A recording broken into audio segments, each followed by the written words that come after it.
Welcome to the Eat Y'all podcast, where we discuss the struggles and successes of the farmers, food producers, and chefs who are working to get better ingredients into restaurants today and to ensure their availability in the future.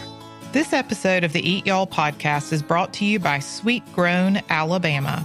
Sweet Grown Alabama is a nonprofit organization that enhances marketing opportunities for Alabama farmers by connecting retailers, restaurants, and consumers to Alabama-grown foods. Learn more at sweetgrownalabama.com. That's sweetgrownalabama.com.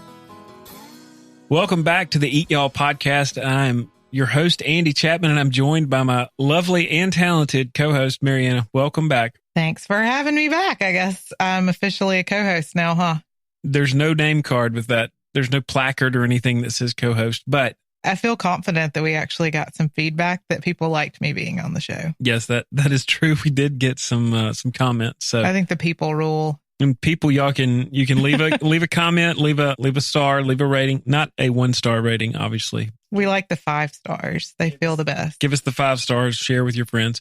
We are headed to Alabama this week on the podcast. Do you know anything about that state?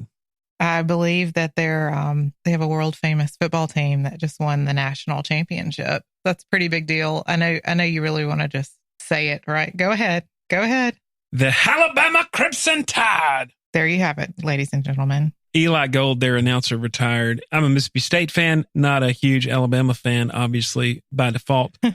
But he was the golden voice of the Crimson Tide, one of the greats ever. So well, and I think that we both have to admit that Alabama has some pretty good culinary things going on that we have to all appreciate.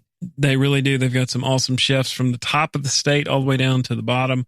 And we're going to be in Montgomery, Alabama for this episode. And we're going to talk about, dare I say, gardening. I know it's not exactly gardening. It's kind of a hybrid garden farm. Farming, garden, parking lot, garden in a box sort of thing. It's kind of a mashup. The guys called it their spaceship.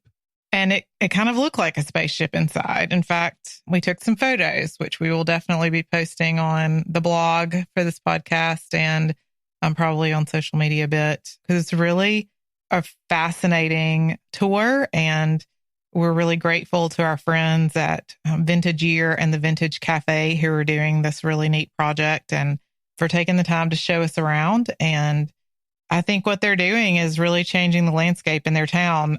No pun intended. I mean, the fact that they can have fresh herbs, fresh lettuce, some veggies available every day of the week consistently, it just blows my mind, really. Yeah, it's the process of plant one, pick one, which I just coined. That could be really valuable, but pretty much they're always planting and they're always harvesting, and things are growing year round, whatever they're looking for. So that's really awesome. We're going to be visiting with Chef Eric Rivera in Montgomery, Alabama, the head chef, executive chef at Vintage Year Cafe in Montgomery, Alabama. And we're going to hear how they're producing a crazy volume of veggies in basically the span of a couple of parking spaces. And just can't say enough about how grateful we are to our friends at Sweet Grown Alabama for pointing us in the right direction for this episode. I think it's something that our listeners are going to be inspired by. I know I was really inspired by it, and I don't think it'll be the last time we have a conversation about this type of farm. How about we jump right into your interview with Chef Eric Rivera in Montgomery, Alabama. Welcome to the Eat Y'all podcast. I'm your host, Andy Chapman, and I am here downtown. Are we in downtown Montgomery, Alabama? Just outside of downtown Montgomery, Alabama. It looked like downtown on the map, but there's not a ton of tall buildings. But we are here at Vintage Cafe with executive chef Eric Rivera. Eric, welcome to the podcast. Thank you. Pleasure to be here. So we've had the joy of having you at, was it just one chef camp? And just one chef camp. You said Amber to another, and we've got more on the books for next year when it's not crazy, and we'll get you back out. I think you came into an event we did in South Georgia a couple of years ago, and it's been a delight to get to know you and eat your food and learn more about what y'all are doing here in Montgomery. Awesome. Well, thank you. It's been definitely a pleasure to go to the chef's camp, and definitely learned a lot and had a lot of fun doing that, and can't wait for them to come back for sure. And I feel like you you taught a lot, including you did some proper cooking of scrambled eggs and various things like that. A few things, yeah. So that was really, really fun. You guys you have a fine dining concept here. Mm-hmm. Across the street is kind of a bodega, like quick. It's got some grab and go. It's got a breakfast menu. Kind of give people the lay of the land. What you got here? So Vintage Year is casual fine dining. We focus on a lot of fresh seafood, local meats, and some of our own grown produce as well. And really just trying to have a menu that's well balanced for everybody, something that everybody can like. We have a fancy chicken and dumplings with filet mignon. So we really run the gambit and try and change our menu at the seasons. So you see probably about 3 menu changes a year here at Vintage Year with great wine selection. Pretty much anything you could want, we've got it here. Run daily specials. Always looking for those unique products as well and to feature on our menu, whether we grow it or whether we source it. Always looking for something just a little different that people haven't come by or haven't had a chance to try. So yeah. Across the street, the Vintage Cafe, it's definitely like a bodega, a little hybrid. We sell fresh produce out of there. We've got bottled beverages. We have wine, do cocktails, as well as sandwiches, paninis. We make a lot of bread in-house as well, and some great salads, all fresh, all scratch kitchen over there as well. All without a hood. We cook everything pretty much on panini presses in an oven. Wow! And but we also do a lot of coffee. Coffee's we use a local roastery, and that's fantastic. We have a great partner with them, and we just love it. It's a rocking and rolling. The croissant I had earlier was dynamite, and I remember looking as we drove in. I'm like, okay, it's an old bank, and there's like the safe you can see and all that. And I was like, I wonder where they put the hood in this thing. Yeah. And so you answered my question. There's not one. No. We have an amazing little oven that doesn't need a hood, and we use that for everything. That and then the 2 panini presses. But it was definitely an interesting thing to transform a bank into a restaurant, essentially a cafe. We have a drive-through in the old teller's window. We managed to save the vault. That's where our office is, which is fantastic. Save the vault door, and that's a big attraction for people. We tried to save a few of the other safes. All the safety deposit boxes, worked them all into the design as well. Kind of our goal is to really reutilize buildings and as we grow as a company and transform something that may either go to waste or a building that's empty into something that revitalizes the neighborhood. Well, that's cool. Yeah. So you guys are chefs and entrepreneurs, but in the entrepreneurial vein, you recently, and I don't know exactly how recently, but you became a farmer of sorts. But we just toured your farm, and I'm doing the air quotes here. If you're on the podcast, you can't see my air quotes. I didn't have to swat bugs. I didn't get my knees dirty, bending over to look at plants. Like, your farm is different. Yeah. Talk about that and how it got started. So about 40 feet outside of our back door here at Vintage Year, we have got 2 shipping containers, which are vertical hydroponic farms. And each one places about an acre of land. And we grow all of our lettuces and a few vegetables out of these 2 container farms. We have a head farmer, and he works in them each and every day and harvests the lettuce that we need. We grow arugula, Swiss chard, turnips, romaine, a variety of lettuces from red oak, bib lettuce, again, like I said, romaine, some herbs out of them as well. Even flowers, I think you saw in the first container. We didn't even really talk about that. We do some flowers out of there, microgreens, but it's all within 40-foot walk, and we can get whatever we need.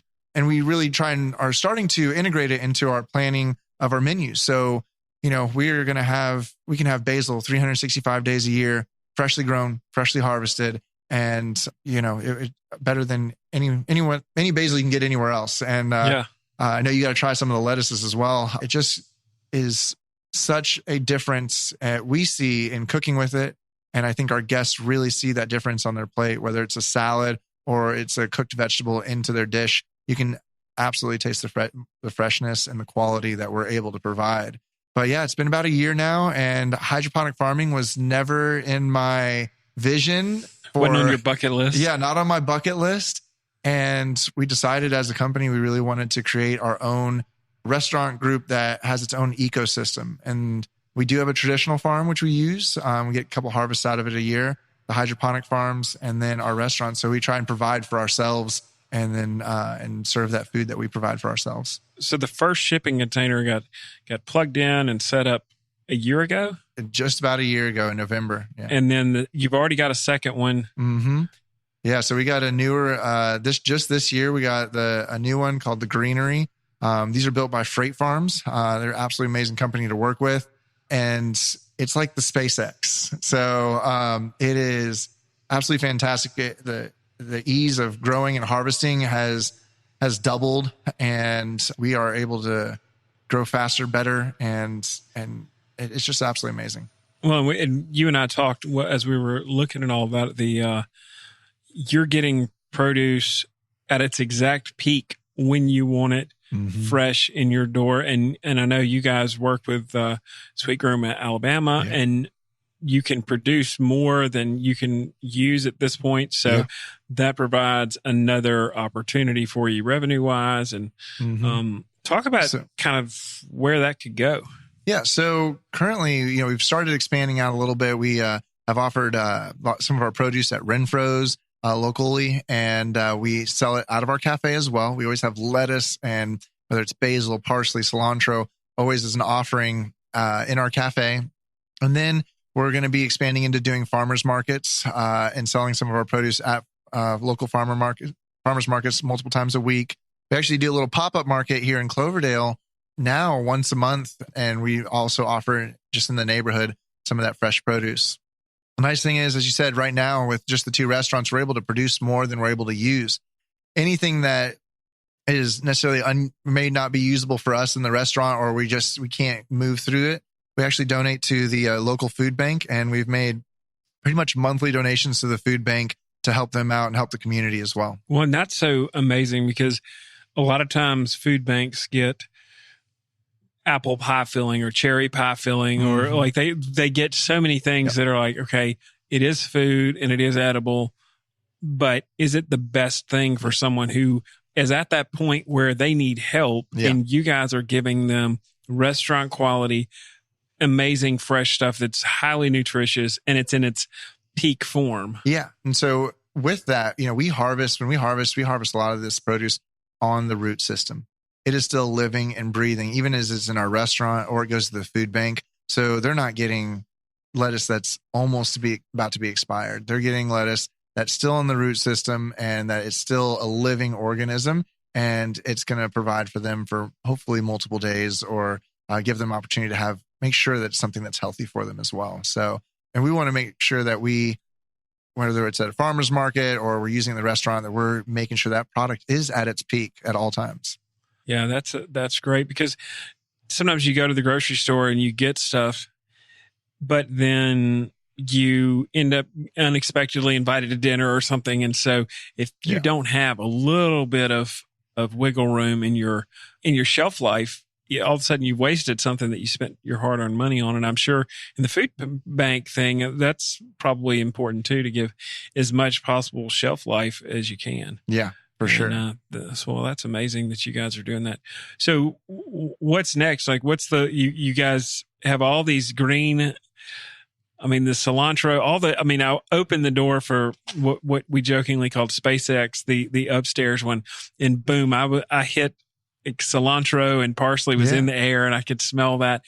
What other things are you is it something where you can throw squash and, so a couple of great things that we can do is you can utilize these farms as amazing starters for our traditional farm. And so we can pretty much start any plant that we want in there, but we'll work on planning our menus around after we do testing in each farm. We can then plan our menus based on what really grows well. I'd love to get some nasturtium, some watercress in there, some other leafy greens that people don't get all that often, or maybe at times of the year where you wouldn't normally get it. We've tested some other things like beets and carrots, which haven't done super well, but we're working with different varieties to plan and be able to really, again, if I want it on a menu, we can do whatever it takes to make it happen, and make it happen at any time in the year, which is, again, it's unique to be able to do that. So if we put Bibb lettuce seeds in the little seed starter spot today, how long is it until it's prime, ready to? 5 weeks we'll have a full head. 5 weeks we'll have a full head. Yeah, 5, and then it can stay in the farm for several weeks after that, and it'll be just as good. So you've got plenty of wiggle room on that too. Yeah, so it'll be 5 weeks till it's ready to harvest or so, and then it can stay in there for several additional weeks. Again, we're going to be able to use it just as if it was. I mean, it's a living, breathing, awesome organism. So we grew some cilantro in our backyard, and it loved certain times of the year, and it like just was killing it. And then it started going to seed and, did its thing. And now we have coriander seed, which we put in the freezer. We'll start again next year.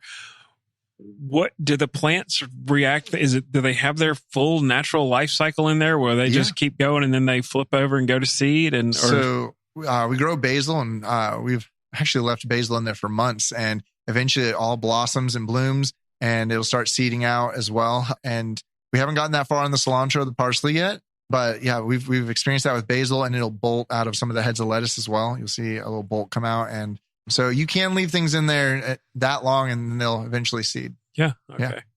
Pretty cool. Yeah, that's cool because I know it's climate controlled. It's weather completely 365 exactly how you want it. There's no like rain day or it's too hot today. So no bugs, no rain day, no nothing, no drought, anything. So it's fantastic. Man, that is wild. And you guys are doing enough to be able to kind of grow with just those two. Yeah. So we are working on another restaurant now, and we hope that these 2 units will be able to provide enough, which they should be able to provide enough for all 3 restaurants. And we currently sell a little bit of our produce as well to other local restaurants. So they may be struggling with getting, cilantro or parsley or lettuces. And we help work with some other chefs to try and get them some of the produce that they need. If we have the capacity to do it, we've been doing that lately. So I know for us, a lot of times we go to the grocery store and get cilantro, and I cut the end off fresh. I put it in water, and every once in a while it'll last a week. But usually there's like 3 to 4 days. You better have taco night, or it's going to be it's probably already been cut for a week. Yeah. By the time we got it, so that's what is the shelf life of something that like a cilantro? So again, that's kind of one of our newer crops. So I'm not exactly sure, but it should be, 5 to 7 days, you're going to have pristine product, and you always have degradation once you take it off. And you've got do you keep the roots on there? So if we were to use it in house, we'd keep the roots on there and just keep them a wet towel underneath, and they'll just keep absorbing the water, and they'll last for as long as you need them to. I've kept lettuce in my fridge inside of a clamshell with the root on for 15 days. And there was maybe 3 leaves that were bad on it, and we ate it, and it's just as crunchy and crispy as if we were to harvest it that day. That's amazing. Yeah. So 15 days, if it stays in a clamshell and a good spot in your fridge, you can keep this produce for quite some time. So Eric, what's your message to both restaurants and farmers about this container? People say container garden. That's not the same thing as the shipping container garden. But I mean, what should they take away from this? Well, just over a year ago, we thought this was a crazy idea. And we felt that, when we heard about technology, it was super enticing and intriguing. And like, do we want to be farmers? Do we want to operate multi-concepts and be farming at the same time? And we knew we wanted to look outside of the box, and we wanted to create something that was different and create an opportunity not only for ourselves to push ourselves to do better and be more, to be better stewards of not only our food that we provide or cook on a daily basis, but how we get that food as well, and be better stewards in our community, I think, as well. And I think that for us, we decided the opportunity was here. We want to integrate with school systems, Auburn, Tuskegee. We have meetings with them and are involved in their programs as well. And we felt that it turned from a crazy idea into we would be irresponsible to not try this and not give it an opportunity to do it and to take that leap of faith. So once we did it, we were sold. And once we really kind of took it upon ourselves to learn about the technology and learn about what it could do for us, it was a no-brainer. And so once we got the first one, we already had an order for the second one. And it was a no-brainer for us to do that. And now we are creating a great community opportunity right outside of our back door, as well as doing something that is benefiting the overall success of our restaurant. And that's great. We'll be right back with more of our conversation with Eric Rivera. We're going to talk about TikTok lights and go to the lightning round, where Eric will tell us biscuits or cornbread and many other life-altering questions.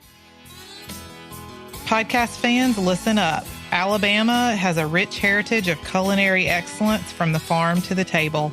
Now, whenever you see the Sweet Grown Alabama logo, you can buy with confidence, knowing that your food was grown sustainably in Alabama by a local farmer. Farmers, product makers, restaurants, retailers, and others are encouraged to join the Sweet Grown Alabama initiative and use the Sweet Grown Alabama logo on their locally grown products, menus, and more. Learn more at sweetgrownalabama.com. That's sweetgrownalabama.com. We're coming back from the break with Eric Rivera to do the lightning round and wrap up. All right. So Eric, you guys opened, Don, I think, opened the door and I looked in and it looked like this weird, bad Christmas decorations were everywhere. I jokingly call them TikTok lights, but the sun and how does all that work? So yeah, in the shipping container it's all LED lights. It's plants can only absorb the red light and blue light, and I think it's about a 3-to-1 ratio. But yeah, you walk in there and you feel like you are either ready to go to a rave or you're in some club in Japan that you shouldn't be in. I don't know where you are. Sometimes when you step into it, it's kind of crazy when we have to go get produce at night. And it's dark outside. You open the door and it just glows everywhere. You're like, oh my gosh, you want to run in there very quickly because it's very not normal color. But the lights, the LED lights, are what it is. The sun, and it is the heat source for the container. Because again, they're all 100% self-sealed, fully contained units. But they're the warmth for the plants. They're the sun for the plants. They're everything to it. And they also help evaporate the water out of the irrigation system or the drip system. And so they have a huge role that they play. And they literally look like the strips of LED lights that my daughters call TikTok lights. And we're not going to go into TikTok right now unless Eric's got an account that he wants to share with everybody for his kitchen dances or anything. Right. But I mean, yeah, it's those same little LED strips basically. Yeah. And I guess the ones we have upstairs, you can hit the red, we could put plants in there. Yeah. And the cool thing about LED lights is they're so energy efficient. And you guys said the whole electric bill for that thing with all the fans, dehumidifier, all that is like $20 a day. Yeah.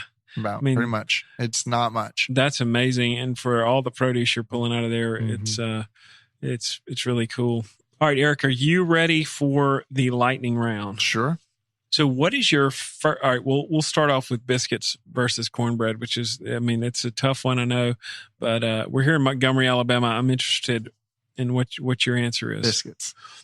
That is the correct answer. Right. We've had a lot of cornbreads recently. Biscuits all the way. We were up in Kentucky and Virginia. We got a lot of cornbread. I was like, sorry, that's wrong.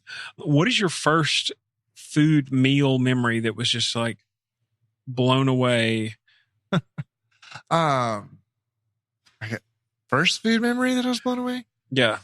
Man.